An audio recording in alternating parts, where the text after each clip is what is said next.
రంగారెడ్డి జిల్లా మైలార్దేవుపల్లి పరిధిలో ఎలాంటి లైసెన్సులు లేకుండా అపరిశుభ్ర వాతావరణంలో స్వీట్లు తయారు చేస్తున్న పరిశ్రమలపై ఫుడ్ సేఫ్టీ అధికారులు పోలీసులు ఆకస్మిక దాడులు నిర్వహించారు. ప్రజల ఆరోగ్యానికి హాని కలిగించే కెమికల్స్ తో ఆహార పదార్థాలు తయారు చేస్తున్నారని సమాచారంతో 2 కంపెనీలో తనిఖీలు చేశారు. సుభాన్ కాలనీలోని లక్కీ ఫుడ్స్, లక్ష్మీగూడ బృందావన్ కాలనీలోని జీ ఫుడ్స్ కంపెనీలో పోలీసులు తనిఖీలు చేశారు. దీంతో నిబంధనలకు విరుద్ధంగా లడ్డు, గులాబ్ జామ్ వంటి స్వీట్లు తయారు చేస్తున్నట్లు గుర్తించారు. తయారీకి ఉపయోగించే పదార్థాలను కూడా సరైన ప్రమాణాలు పాటించకుండా నిల్వ ఉంచినట్లు పోలీసులు తేల్చారు. జీ ఫుడ్స్ కంపెనీలో తయారు చేసే పదార్థాల్లో హానికరమైన కెమికల్స్ ఉన్నట్లు అనుమానిస్తున్నారు. ఈ దాడులో స్వీట్ల తయారీకి ఉపయోగిస్తున్న ముడి పదార్థాలు, అనుమానాస్పద కెమికల్స్ ను స్వాధీనం చేసుకున్నారు.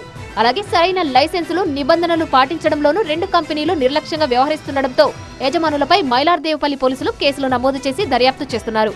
2 కంపెనీలకు చెందిన ఆహార పదార్థాల నుంచి కొన్ని శాంపిల్స్ సేకరించిన ఫుడ్ సేఫ్టీ అధికారులు వాటిని టెస్టుల కోసం ల్యాబ్కు పంపారు. ల్యాబ్ రిపోర్ట్ల ఆధారంగా కఠిన చర్యలు తీసుకుంటామని మైలార్దేవుపల్లి పోలీసులు స్పష్టం చేశారు.